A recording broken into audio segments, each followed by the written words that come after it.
요한계시록 7장 5절에서 6절 말씀 우리 함께 읽겠습니다. 그의 이마에 이름이 기록되었으니 비밀이라 큰 바벨론이라 땅의 음녀들과 가증한 것들의 범이라 하였더라. 또 내가 보니 봄에 이 여자가 성도들의 피와 예수의 증인들의 피에 취한지라. 내가 그 여자를 보고 놀랍게 여기고 크게 놀랍게 여기니. 말씀 나누겠습니다. 요한계시록 97번째 시간입니다. 음녀의 필요성입니다. 우리가 지난 시간에 요한이 음녀를 만난 곳이 광야라는 사실을 배웠습니다.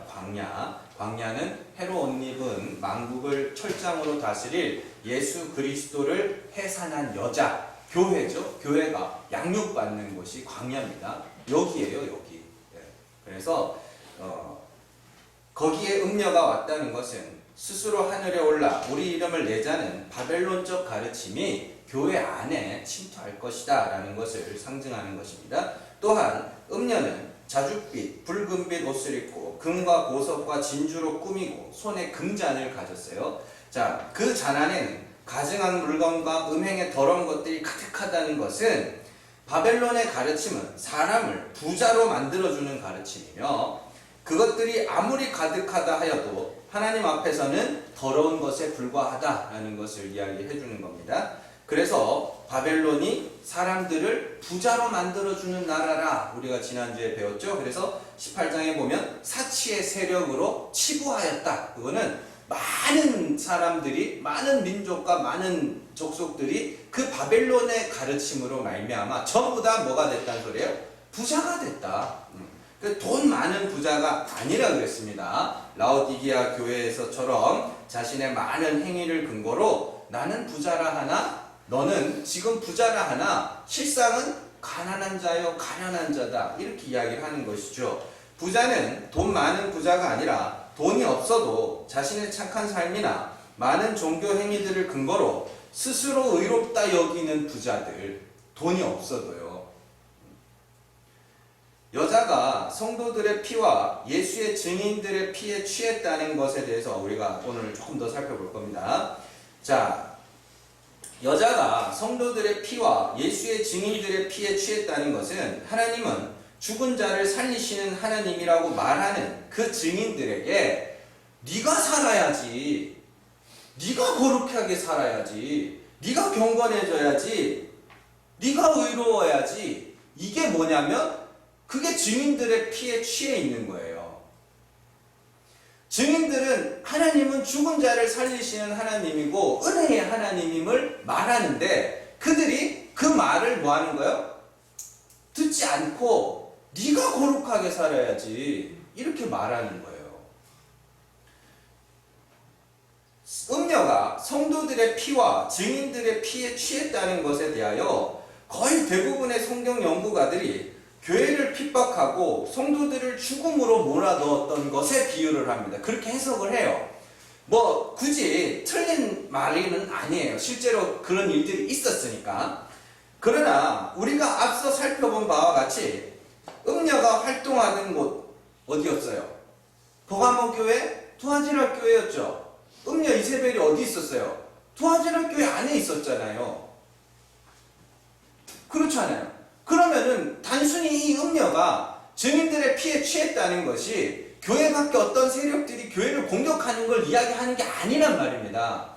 음녀가 광야에 왔다는 것은 그 광야에서 뭐라 그랬어요? 용이 물을 토하여 낸다 그러죠. 근데 그 음녀가 타고 있는 물이 뭐라 그랬어요?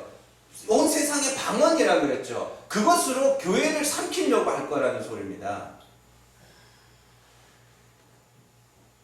그래서 17장에서 음녀가 활동하던 곳이 성도가 양육받는 광야이며 2장에서 음녀가 활동하던 곳이 버가모 교회와 두아디라 교회였다는 것을 우리가 살펴봤을 때 음녀는 단순히 교회 밖의 세력들이 아니라 교회 안에 침투한 바벨론적 가르침이다 라는 것을 아셔야 되는 거예요.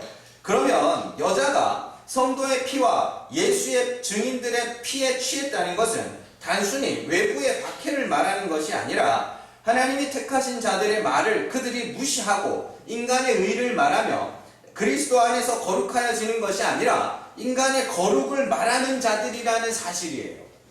여러분들 잘 아셔야 됩니다. 여러분들이 거룩해지는 것은 그리스도로 말미암아 거룩해지는 거예요. 여러분들이 의로워지는 것은 그리스도로 말미암아 의로워지는 것이지, 여러분들이 의롭게 산다고 그게 의가 아니란 말입니다. 그게 나쁘다는 게 아니에요. 그러나 그것이 여러분들 의롭게 할 수 없음을 아셔야 되는 겁니다. 거짓 선지자는 어디 있어요? 선지자는 어디 있어요? 교회에 있잖아요. 거짓 줌이지 밖에 있으면. 안 그래요? 그래서 사도 바울이 그렇게도 다른 복음을 전하는 자들에 대해서 격분하여 말했던 겁니다. 지난주에 우리가 전쟁의 이야기를 살펴본 것도 하나님의 전쟁은 단순히 승리의 목적이 있지 않다고 그랬죠. 그 승리가 하나님으로부터 왔다는 것을 찬송하도록 하기 위하여 반드시 그의 백성들을 하나님이 없음으로 낮추시는 거라 그랬죠. 하나님이 기드온에게 300으로 낮추시는 것도, 또 아브라함의 318명의 이야기도 다 뭐예요? 이 전쟁은 내가 이기게 한 거야 라는 것을 알도록 하기 위해서 그렇게 없음으로 낮추시는 거란 말입니다. 그래서 하나님이 인간들을 이렇게 부족하게 만들어 놓으셨는데, 인간들이 스스로 존귀하며 스스로 거룩하다 하는 것이 하나님의 영광을 도둑질하는 것이며, 그렇게 가르치는 것을 음녀의 바벨론적 가르침이다, 이렇게 이야기를 하는 거예요. 단순히 죄를 많이 짓고 살라는 이야기가 아닙니다. 죄를 짓고 살라는 이야기가 아니라 하나님이 함께 하시는 자들은 감추어 두었던 그 죄를 보게 될 거라는 말이에요. 죽어라 죽어라, 이 말은 뭐예요? 네가 지금 살아있으니까 죽어라죠. 근데 그게 아니에요. 원래 죽었는 네가 지금 산 척하고 있는 거란 말이에요. 그러니까 이미 죽어있는 네를 봐야 된다는 소리입니다. 성경이 그래서 어둠을 감추는 것이라고 하고 빛은 감춘 것들을 드러내는 것이라고 이야기를 해요. 고린도전서 4장으로 한번 가보세요. 고린도전서 4장 5절입니다. 고린도전서 4장 5절 같이 읽습니다. 그러므로 때가 이르기 전 곧 주께서 오시기까지 아무것도 판단하지 말라. 그가 어둠에 감춘 것들을 드러내고 마음의 뜻을 나타내시니 그때 각 사람에게 하나님으로부터 칭찬이 있으리라. 아멘. 자, 주께서 오셔서 하는 일이 뭐예요? 어둠에 감추어졌던 것들을 드러내는 것이라고 이야기를 하죠.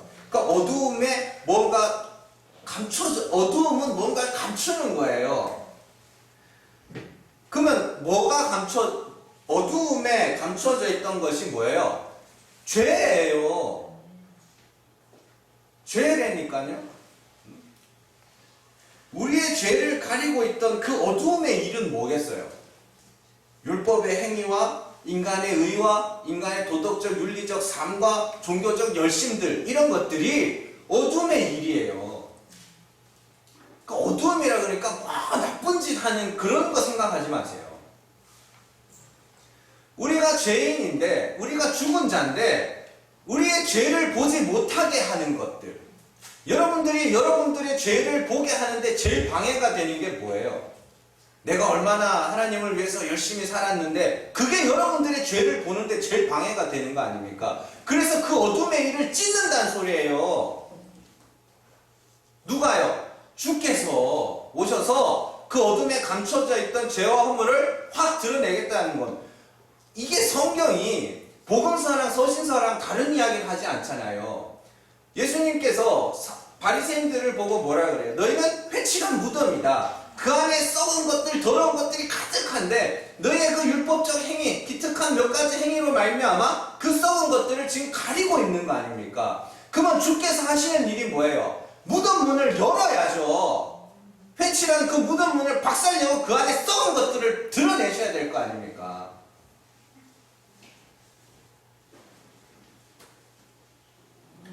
사람들이 기특하다 하는 그 일들이 자신의 죄를 못 보게 만드는 거예요. 뭐 그 시끄럽더만요. 위안부 뭐 그 문제 해가지고 돈을 얼마나 해먹었는지. 근데도 뭐라 그래요? 우리는 정의로운 일을 했다는 거예요. 그게 그들의 죄를 못 보게 한 거예요. 몇 년 동안, 20년 넘게요.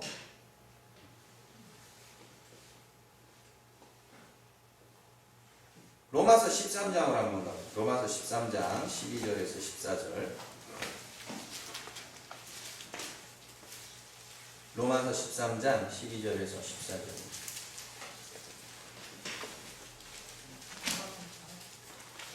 로마서 13장 12절에서 14절 같이 읽습니다. 밤이 깊고 낮이 가까웠으니 그러므로 우리가 어둠의 일을 벗고 빛의 갑옷을 입자. 낮에와 같이 단정히 행하고 방탕하거나 술 취하지 말며 음란하거나 호색하지 말며 다투거나 시기하지 말고 오직 주 예수 그리스도로 옷 입고 정욕을 위하여 육신의 일을 도모하지 말라. 아멘. 자, 어둠의 일을 벗고 빛의 갑옷을 입자는 것은 우리가 빛의 갑옷을 입기 전에 뭘 입고 있었다는 소리예요? 어둠의 일을 입고 있었다는 거예요.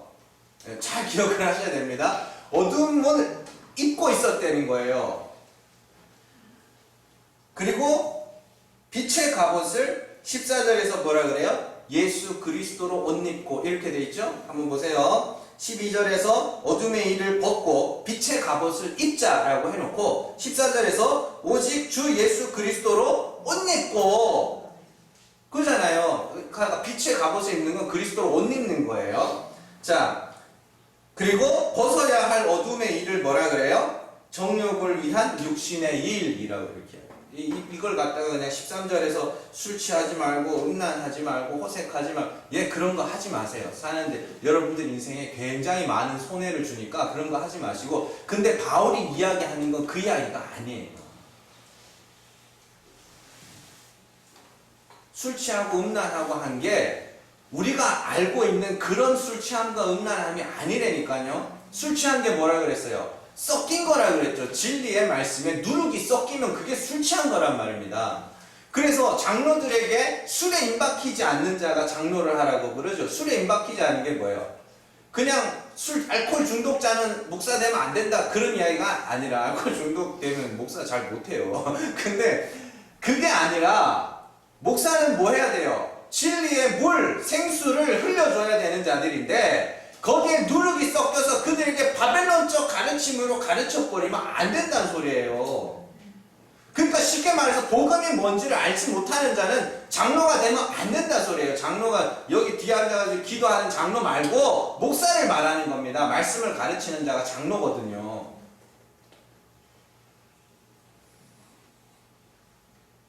여기서 정욕이 뭐냐면 탐심이라는 단어예요. 정욕이라고 번역된 탐심. 무슨 탐심이에요? 아담의 탐심이죠. 우리가 우리 스스로 생명나무 열매를 따먹고 영생에 이르자. 바벨론에서 우리 힘으로 하늘에 올라 우리 이름을 내자. 그게 탐심이라고요. 그게 우리 힘으로 구원에 이르자. 우리가 의로워져야지. 우리가 거룩해져야지. 근데 그 옷을 하나님이 어떻게 한다 그래요? 벗긴다 그래요. 벗어라. 네가 의롭다고 까불지 말고 옷 벗어. 그리고는 뭐라 그래요? 빛의 갑옷, 그리스도로 옷 입어야지.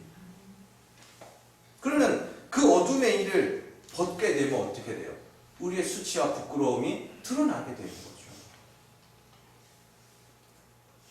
우리의 죄가 드러나게 되고, 그렇게 어둠의 일을 벗은 후에 빛의 갑옷, 그리스도로 옷 입게 되는 겁니다. 그래서 갈라디아서에서는 어둠의 일을 벗는 것 대신에 뭐가 나오냐면 세례의 이야기가 나오는 거예요. 세례를 받으면 그리스도로 옷 입었다라고 이야기를 하죠. 갈라디아서 3장으로 한번 가세요. 갈라디아서 3장 27절입니다.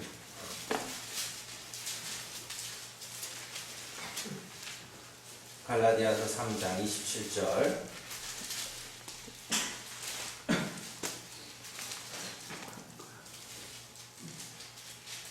같이 읽습니다.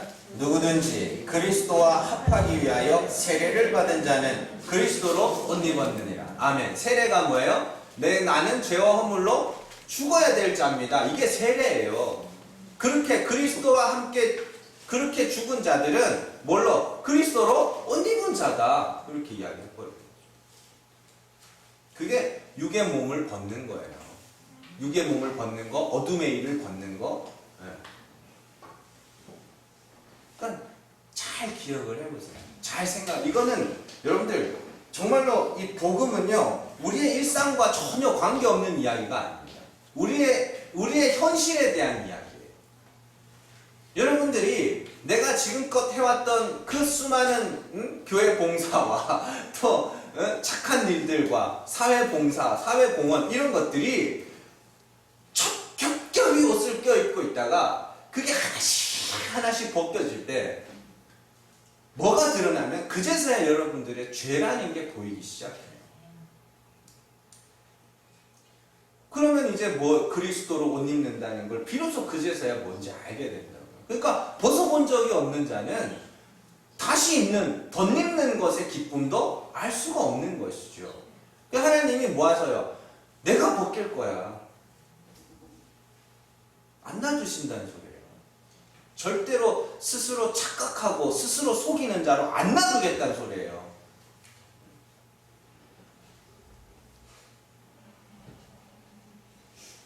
결과적으로 모든 인간들은 각자 옷을 입고 있는데 그 옷의 역할은 부끄러운 것을 가리는 겁니다. 그런데 우리가 지어 입은 옷은 우리의 부끄러움을 가리지 못하기 때문에 하나님은 우리의 옷을 벗기시고 그 후에 하나님이 지어 입히시는 옷을 입게 되는 거예요. 전쟁의 승리가 하나님께로부터 난 것을 알도록 하기 위해서 이스라엘 백성들을 없음으로 낮추신 것처럼 하나님께서 그리스도로 옷 입히기 위해서 우리를 벗기시는 거예요. 똑같은 원리입니다. 은혜의 원리예요. 하나님의 새 옷으로 입혀주신 그게 그리스도로 옷 입는 그걸 예수를 믿는다라고 이야기하는 거예요. 그러니까 벗어본 적이 없으면 다른 말로 우리가 내 죄를 본 적이 없으면 예수를 믿는 것도 불가능한 거예요. 그러니까 하나님이 계속해서 벗기시겠다는 거예요.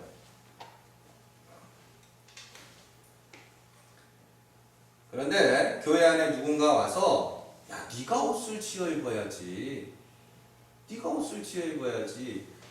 그렇게 가르치는 것이 음녀이며 음행하게 만드는 것이며 그게 옷을 더럽히는 거죠. 더럽히는 거예요. 그들은 복음의 진리를 무시하는 자들이기 때문에 그래서 그런 의미에서 성도들과 증인들의 피에 취하였다. 이렇게 이야기를 하는 거예요. 역사적으로 볼 때 어떤 종교든지 다른 민족에게 전파될 때는 핍박을 다 경험했어요. 우리나라에서도 불교가 신라시대 때인가요? 처음 이제 불교가 전파됐을 때 누가 죽었어요? 이차돈 있죠? 이차돈이 죽을 때 목이 잘려서 죽었는데 흰 피가 나왔다는 그 유명한 이야기가 있죠.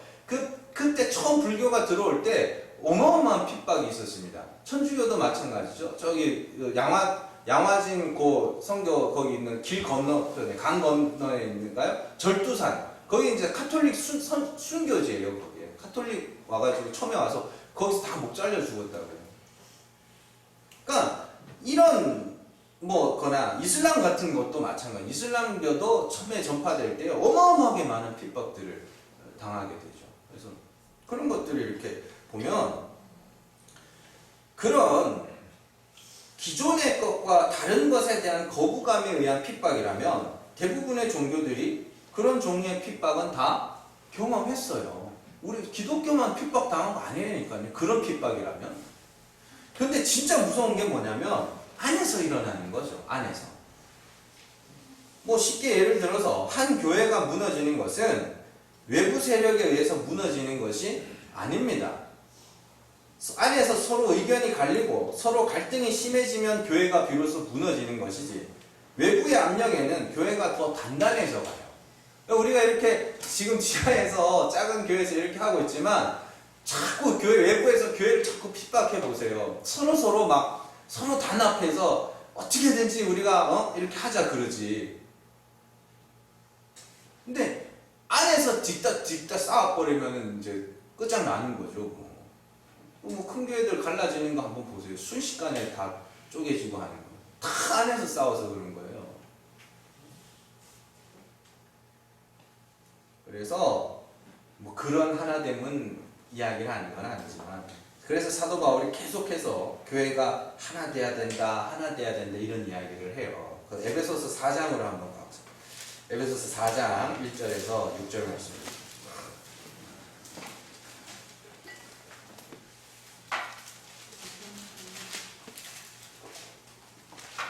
에베소서 4장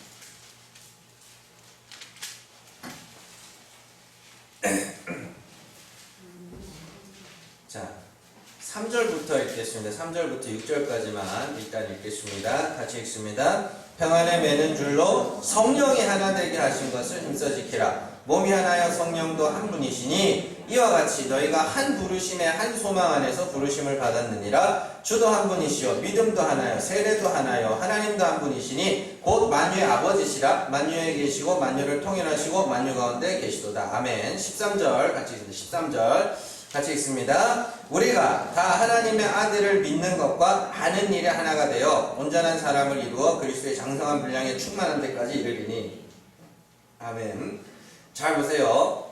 14절도 같이 읽을게요. 같이 읽습니다. 이는 우리가 이제부터 어린아이가 되지 아니하여 사람의 속임수와 간사한 유혹에 빠져 온갖 교훈의 풍조에 밀려 요동하지 않게 하려 하며. 아멘. 잘 보세요. 이게 오늘 말씀이랑 똑같은 거예요. 성경이 막 여러 개 이야기하는 거 아니라니까요. 뭐 1절부터 6절의 말씀에 보면 계속 하나 되게 하니, 성령이 하나 되게 하신 것을 힘써 지키라 그러면서 뭐 성령도 하나요, 몸도 하나요, 하나님도 하나요, 계속 하나다 계속 하나다 이렇게 나오죠. 그리고는 13절에서 뭐라 그러냐면 아는 것과 믿는 것에 하나가 되라 그래요.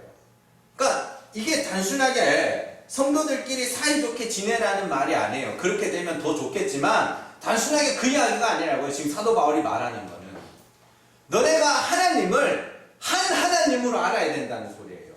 내가 알고 있는 하나님과 여러분들이 알고 있는 하나님이 달라서는 안 된다는 소리예요. 그래서 14절에 뭐라 그래요? 이는 우리가 이제부터 어린아이가 되잖아요. 어린아이가 뭐냐면 율법의 하나님으로 알고 있던 그때가 어린아이의 때란 말이에요.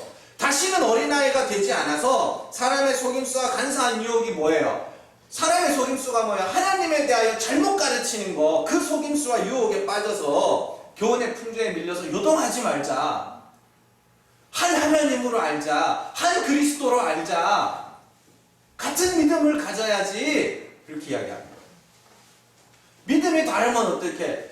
사람과 사람 사이에는 갈등이 생길 수 있어요. 인간들이 다 이기적인 존재라 자신의 이익에 어긋나면 갈등이 생길 수 있어요. 그러나 그런 갈등 속에서도 그 믿음은 반드시 뭐 해야 된다고요? 같아야 된다고요. 제가 말씀드렸잖아요. 씨가 다르면 형제예요, 아니에요? 씨가 다르면 형제가 아니에요. 말씀이 씨란 말입니다. 말씀은 하나님이고 그 하나님은 뭐예요? 여러분들이 아는 하나님이 다르면 그건 씨 다른 형제가 아니라니까요. 아무리 친해도.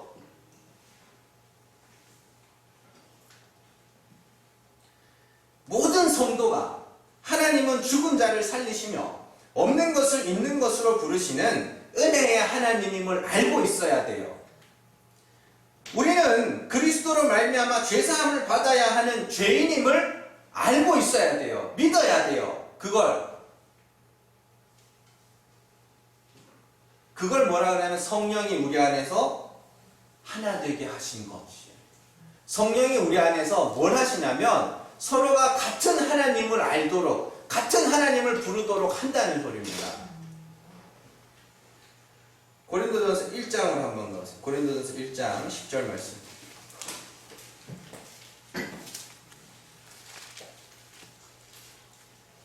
고린도전서 1장 10절 말씀. 같이 읽습니다. 형제들아, 내가 우리 주 예수 그리스도의 이름으로 너희를 권하노니 모두가 같은 말을 하고 너희 가운데 분쟁이 없이 같은 마음과 같은 뜻으로 온전히 합하라. 아멘. 같은 말, 같은 마음, 같은 뜻. 그래서 이게 뭐 모든 성도가 같은 뜻을 품고 교회의 큰 일들을 이루어 갑시다. 그런 이야기가 아니라 같은 믿음을 가져야지. 너희를 거룩하게 하시는 이는 그리스도라는 그 같은 말을 갖고 있어야지. 왜 말이 달라? 왜 말이 달라서 누가 더 크냐? 나는 누구에게 배웠고 누구에게 세례받았고 그때의 것들로 너희가 서로 자랑하느냐? 같은 말을 가져야지. 그리스도로 말미암아 의로워진다는, 그가 아니면 나는 아무것도 아니라는 그 같은 마음을 가져야지. 같은 말을 가져야지. 같은 뜻을 품어야지. 그 이야기예요. 왜 말이 달라? 왜 가진 뜻이 달라? 왜 네가 스스로 의롭다 그래? 왜 네가 스스로 거룩하다 그래? 그리스도로 안에서 의로워지는 거지. 왜 말이 달라? 그 이야기 하는 거예요. 근데 그러면 바벨론이 와서 뭐 하겠어요? 말을 가르겠죠. 그래서 바벨론에서 무슨 일이 일어났어요? 말이 갈린 거예요, 거기서.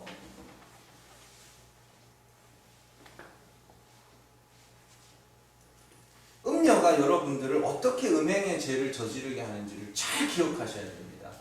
음행이라고 하는 건 제가 지난주에도 지지난주에도 말씀드렸지만 그리스도 안에서 의로워져야 될 자들이 내가 의롭다 하는 게 음행이에요. 그게 그리스도만 의지해야 될 자들이 자기를 의지하는 거거든요. 그러니까 부부 생활도 그래요. 부부 생활도.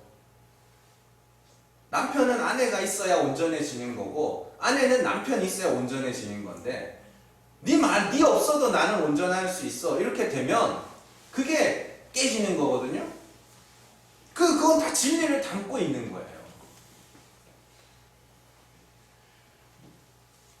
잘 기억을 하셔야 됩니다. 절대 여러분들 사이가 벌어질 수는 있어도 말은 갈라지면 안 돼요.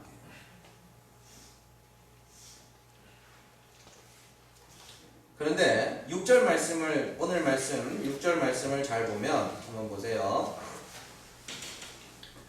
또 내가 보매 이 여자가 성도들의 피와 예수의 증인들의 피에 취한지라 내가 그 여자를 보고 놀랍게 여기고 크게 놀랍게 여겼다. 이렇게 돼 있죠. 여기서 요한이 왜 이렇게 놀랐을 것 같으세요? 1절 보시면 1절 한번 보세요. 또 7 대접을 가진 7 천사 중 하나가 와서 내게 말하여 이르되 이리로 오라. 많은 물 위에 앉은 큰 음녀가 받을 심판을 내게 보이리라. 이렇게 돼 있죠. 근데 한번 보세요. 음녀가 받을 심판을 보여줄게 라고 했는데 막상 봤더니 음녀가 이기고 앉았네. 음녀가 증인들과 예수의 증인들의 피에 취해 있다 그러잖아요. 음녀가 이기는 모습으로 나타나는 거잖아요. 그러니까 교회 안에서 음녀가 자신의 바벨론적 가르침으로 많은 자들을 뭐 한다는 소리예요? 자기 그걸로 끌어들이겠다는 소리예요. 심판을 보여주겠다 그랬는데 음녀가 이기고 있는 걸 보니까 요한이 깜짝 놀란 거예요. 왜 이기지? 심판이 나타나야 되는데. 그러나 이 음녀는 반드시 멸망하게 되어 있습니다. 이게 아주 중요한 모습이에요. 16절 한번 보세요. 16절.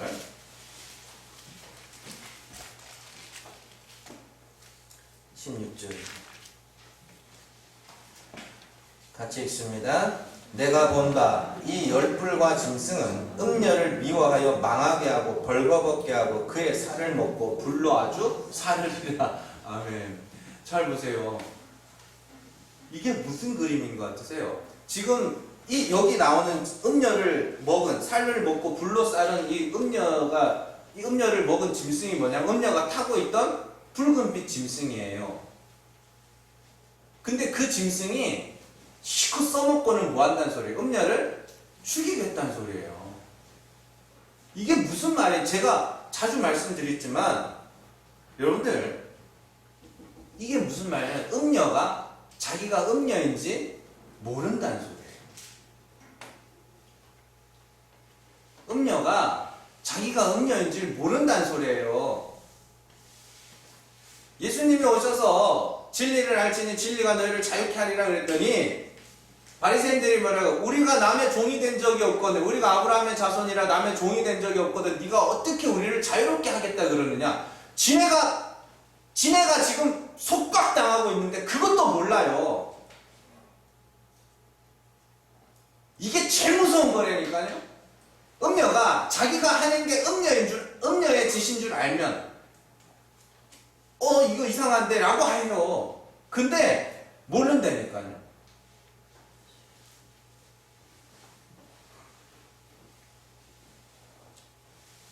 굉장히 무서운 겁니다, 여러분들.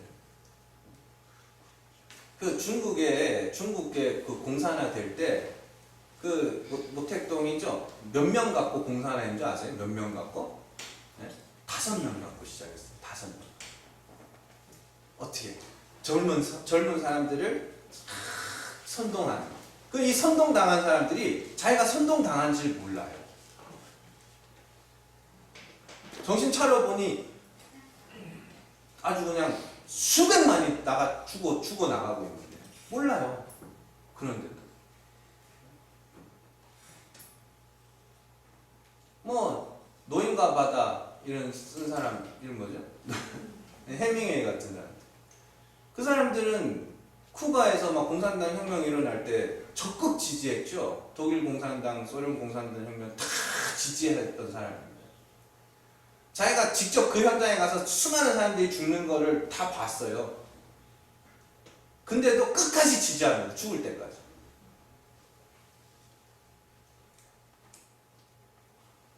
그건 마찬가지예요. 교회 안에서도 자신들이 인간의 의를 말하고 인간의 거룩을 말하고 인간의 경건을 말하는데 그거 아니거든요. 우리는 그리스도로 말미암아 거룩해져야 되는 자들이지 우리는 거룩하지 못한 자들이에요. 근데 계속 그런 걸 말하는데 그게 바벨론이고 그게 음녀인데 이걸 말하는 사람이 그걸 몰라요. 그래서 마지막에 가면 그걸 말하는 자와 그에게서 배운 자들이 함께 마귀에게 먹혀서 죽는 거예요. 그렇게.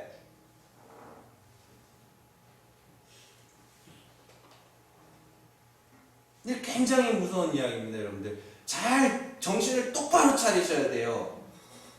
인간은 절대 의로워질 수 없습니다. 의는 없나니 하나도 없어요. 그리스도 안에서 의로워지는 겁니다. 우리는 그 복음을 살아내야 된다고요. 정말로 내가 불의한 죄인인가? 여러분들 그걸 날마다 확인하셔야 되는 거예요. 그렇네.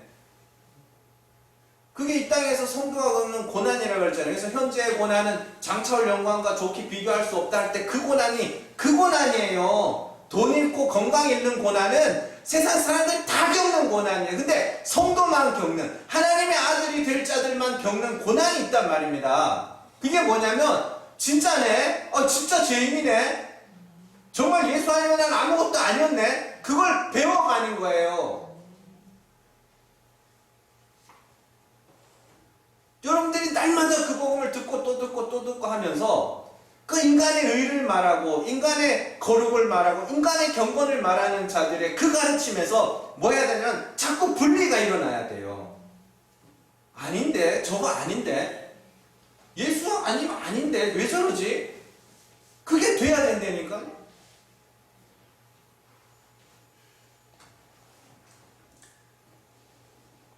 그러면 여기서 우리가 생각해 봐야 할 것은 왜 하나님은 음녀가 교회에서 활동하도록 놔두시는 것일까? 네? 8절 말씀을 보면 8절 같이 읽어볼게요. 8절입니다. 같이 읽습니다. 내가 본 짐승은 전에 있었다가 지금은 없으나 장차 무적행으로부터 올라와 멸망으로 들어갈 자니 땅에 사는 자들로서 창세 이후로 그 이름이 생명책에 기록되지 못한 자들이 이전에 있었다가 지금은 없으나 장차 나올 짐승을 보고 놀랍게 여기리라. 아멘. 잘 보세요. 8절 말씀 보시면 땅에 사는 자들로서 창세 이후로 그 이름의 생명책에 기록되지 못한 자들, 택한 밖에 있는 자들이죠. 그들이 있고 14절로 한번 가보세요. 14절 같이 읽습니다. 그들이 어린 양과 더불어 싸우려니와 어린 양은 만주의 주시오 만왕의 왕이시므로 그들을 이기실 터이요 또 그와 함께 있는 자들 곧 부르심을 받고 택하심을 받은 진실한 자들도 이기리로다. 아멘. 보세요. 지금 이 음녀가 활동하던 곳이 어디라 그랬어요? 교회라 그랬죠. 교회 안에서 활동한다 그랬죠. 그런데 교회 안에 생명책에 농명되지 못한 자들, 다른 말로 하나님의 택하신 밖에 있는 자들이 있다는 소리예요. 음녀는 뭐하는 졸업, 뭐하는 그들을 분리시켜내는 자들이라는 소리입니다. 그래서 음녀가 필요해요? 필요 없어요? 필요해요. 그런데 음녀의 가르침 가르침 속에서도 그 가운데 예수만 의지하는 택하심을 받은 자들은 그들과 분리가 돼요.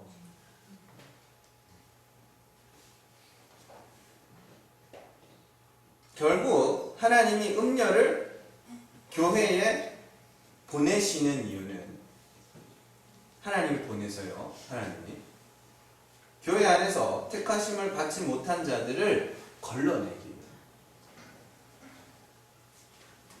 자, 데살로니가 후서로 한번 가보세요. 데살로니가 후서 2장 9절에서 12절입니다.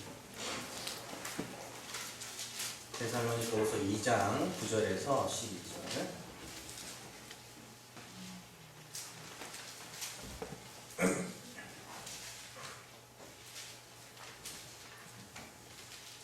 (9절에서 12절) 같이 읽습니다. 악한 자의 나타남은 사탄의 활동을 따라 모든 능력과 표적과 거짓 기적과 불의의 모든 속임으로 멸망하는 자들에게 있으리니 이는 그들이 진리의 사랑을 받지 아니하여 구원함을 받지 못함이라. 이러므로 하나님이 미혹의 역사를 그들에게 보내사 거짓 것을 믿게 하심은 진리를 믿지 않고 불의를 좋아하는 모든 자들로 하여금 심판을 받게 하려 함이니라. 아멘.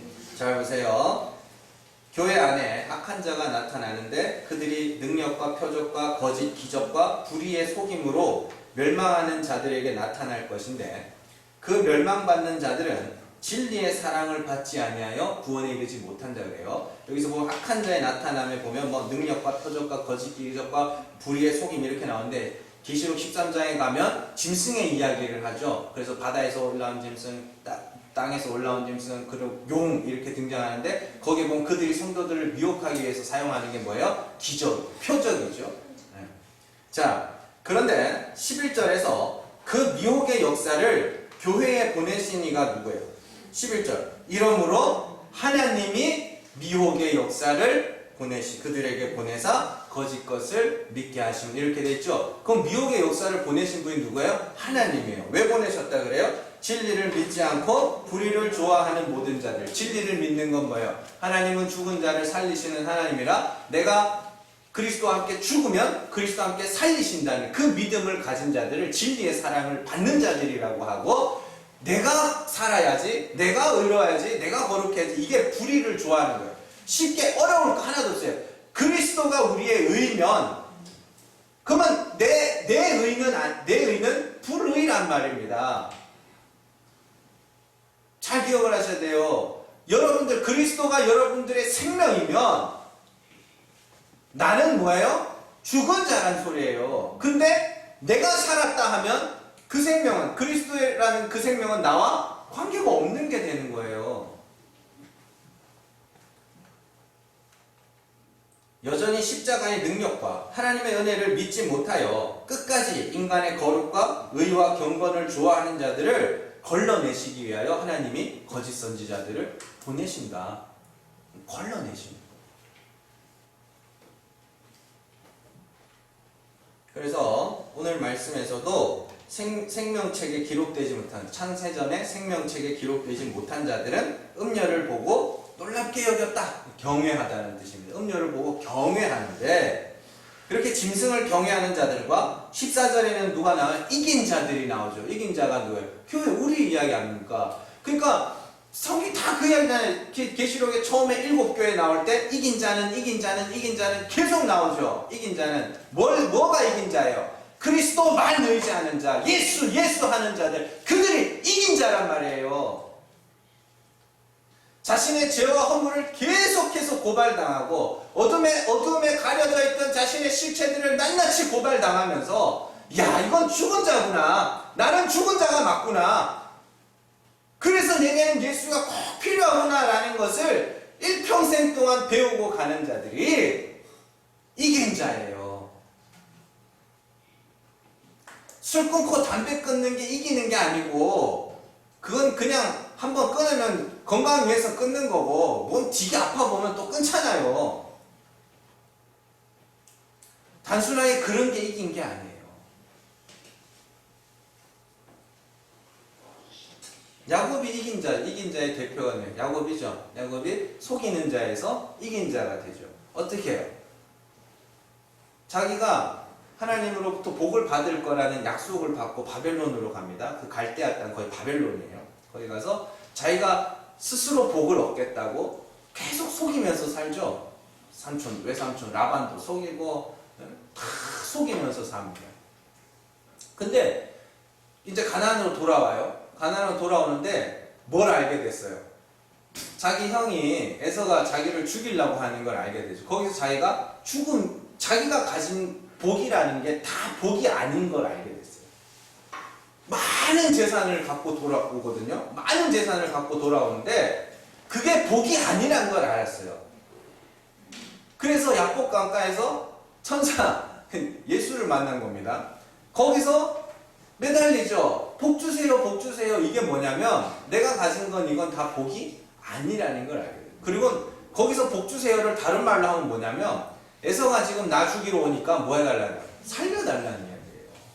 그들을 뭐라 그러냐면 이긴 자, 이겼네.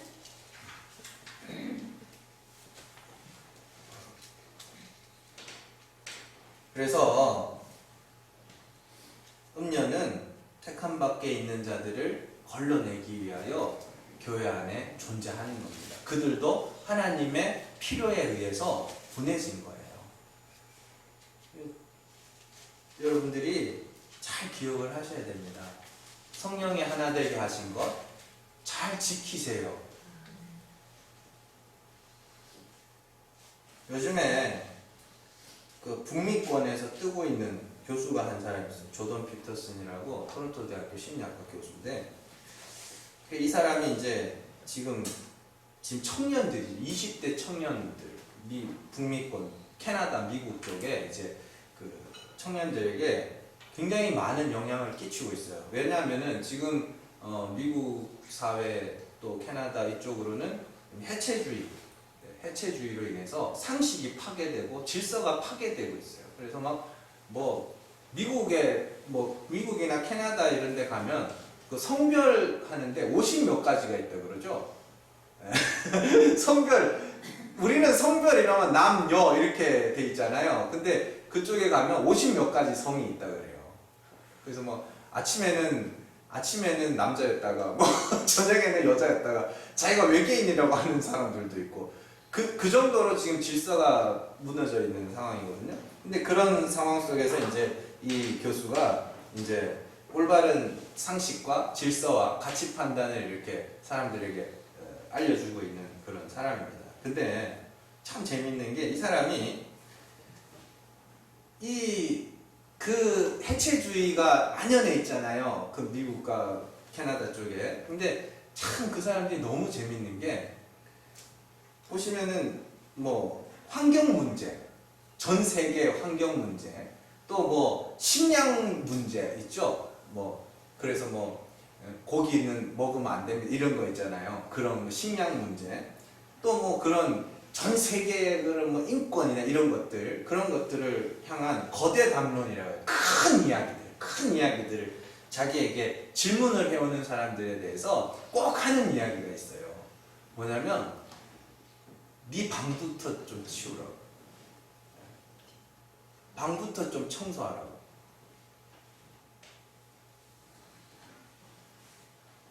그런 큰 거대 담론 뒤에 숨어서 자신의 망가진 삶을 합리화시키지 말라는 이야기예요. 그런 일에 앞장서는 사람들 대부분이 보면 거의 가정이나 자신의 일상이 완전 파괴되어 있어요. 엉망진창. 자신이 돌보아야 할 가정과 자신의 삶은 내팽개치고 크고 정의로운 일을 하겠다고 하는데 사실은 그들의 일상에 대한 소홀함이 그런 거대 담론 뒤에서 숨어서 나는 큰 일을 하니까 이런 가정들은 내가 좀 소홀히 해도 돼. 이런 생각을 갖고 있다는 이야기예요. 우리 주변에도 많아요. 우리나라에서도 그런 사람들 많아요. 신앙생활을 그렇게 하는 사람들이 있어요. 하나님을 위해서 뭔가 하겠다고 막 그렇게 나서는 사람들이 있는데 까불지 마시고 집안부터 잘 다스리세요. 전도를 하시려면 집안 식구들부터 시작하셔요. 그리고 하나님이 만나게 하시는 자들에게 하세요. 뭔가 원대한 꿈을 꾸고 엄청난 포부와 비전을 가지는 게 아니라 하나님이 주신 거기서 충실하게 사시라고요. 부모면 부모답게 열심히 부모 노릇 잘하고, 자녀는 자녀답게 열심히 자녀 노릇 잘하면서 거기서 누구를 배우라고요? 나를 배우라고요. 나를 잘 배우시라. 내가 진짜로 어떤 자인가를 잘 배우시고, 그 속에서 진짜네, 예수 아니면 이건 구원받을 길이 없는 자네, 잘 배우세요. 그리고 거기서 예수 그리스도가 너무나도 보배로운 돌같이 내게 여겨지면 그때 여러분들 가정에게, 식구들에게, 친척들, 형제들에게 그때 전도하시는 거예요.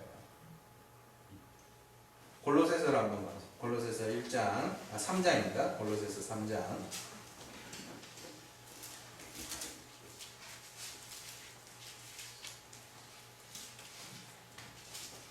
골로새서 3장 17절에서 25절입니다. 17절에서 25절인데 다 읽기는 뭐하고 18절부터 25절까지 같이 읽습니다. 골로새서 3장 18절에서 25절 같이 읽습니다. 아내들아 남편에게 복종하라. 이는 주 안에서 마땅하니라. 남편들아 아내를 사랑하며 괴롭게 하지 말라. 자녀들아 모든 일에 부모에게 순종하라. 이는 주 안에서 기쁘게 하는 것이니라. 아비들아 너희 자녀를 노엽게 하지 말지니 낙심할까 함이라. 종들아 모든 일에 육신의 상전들에게 순종하되 사람을 기쁘게 하는 자와 같이 눈가림만 하지 말고 오직 주를 두려워하여 성실한 마음으로 하라. 무슨 일을 하든지 마음을 다하여 주께 하듯 하고 사람에게 하듯 하지 말라. 이는 기업의 상을 주께 받을 줄 아나니 너희는 주 그리스도를 섬기느니라. 불의를 행하는 자는 불의의 부응을 받으리니 주는 사람을 외모로 취하심이 없느니라. 4장 1절 상전들아 의와 공평을 종들에게 베풀지니 너희에게도 하늘에 상전이 계심을 알지어다. 아멘. 온 말 같으세요? 이게? 그 직장 나가가지고 상전을 이렇게 주님처럼 막 모시면 하나님이 상 준다, 그런 이야기 같으세요? 그거 아닙니다. 나중에 골로새서 뭐 공부할 기회가 있으면은 또 하겠지만, 뭐냐면 여기서 빠진 게 뭐예요? 네? 빠진 게 부부 이야기 들어있죠? 그죠? 네. 부모 자식 간의 이야기 들어있죠? 또 뭐 있어요? 직장의 이야기 있죠. 상전에게, 종들에게, 그죠? 직장의 이야기 들어있죠. 뭐 빠졌어요? 하나님을 위해서 뭔가 하겠다고 하지 말라는 이야기. 가정생활 열심히 하시고, 직장생활 열심히 하시고, 일상에 충실하게 살라는 이야기입니다. 거기서 주어진 삶을 열심히 살아내시면서 하나님이 마음 주시는 대로 복음 전하고, 거기서 내가 얼마나 큰 죄인가를 배우고 그렇게 살려는 거예요. 뭔가 크고 엄청난 일을 하겠다고 나서지 말고, 하나님이 때가 되면 쓰실 자들은 능력도 주시고 힘도 주셔서 그 일들 하게 하시니까. 사도 바울이 자기가 선교하겠다고 나섰어요? 아닙니다. 성령이 하게 하신 거예요. 안디옥 교회에서 저기 누가 바나바가 불러다가 우리 여기서 같이 좀 하자. 그래서 같이 거기서 말씀 가르치고 있던 차에 성령이 오셔서 그에게 너 복음 전하러 가. 그래서 바나바랑 간 거예요. 자기가 계획 짜서 갔다? 아니, 거짓말이에요. 주어진 삶에 충실하게 사세요. 가서 집안 청소부터 하세요. 네? 집안에 청소하시라고요. 청소하시고, 청소하니까 뭐 가가지고 청소만 하고 앉았지 말고, 부부관계도 회복하시고, 부모 자식 간의 관계도 회복하시고, 형제들 간의 관계도 회복하시고, 또 주어진 직장에서 자신의 일들 잘 감당하시면서 그 속에서, 일상 속에서 배우세요. 정말로 그리스도가 아니면 안 되는구나, 정말로 예수가 아니면 안 되는구나. 잘 배우세요. 그리고 하나님이 정말로 불쌍히 여기는 마음을, 예수 안 믿는 자들을 불쌍히 여기는 마음을 여러분들에게 주실 때 그들에게 가서 복음 전하세요. 괜히 큰일 한다고 어둠의 일 속에 숨어가지고 여러분들의 부끄러움을 그 속에 감추려고 하지 말란 말입니다. 잘 기억하시고, 우리는 그리스도로 말미암아 거룩해지는 자들입니다. 거룩해진 자들입니다. 그리스도로 말미암아 거룩해졌으니 정말 그 방법밖에 없었나를 잘 배워가는 거예요. 잘 기억하시면서 주어진 일상에 충실하게 사시고 정말로 음녀의 가르침에 속아 넘어가지 않는 그런 이긴 자들 되시기를 주님의 이름으로 축원합니다. 기도하겠습니다.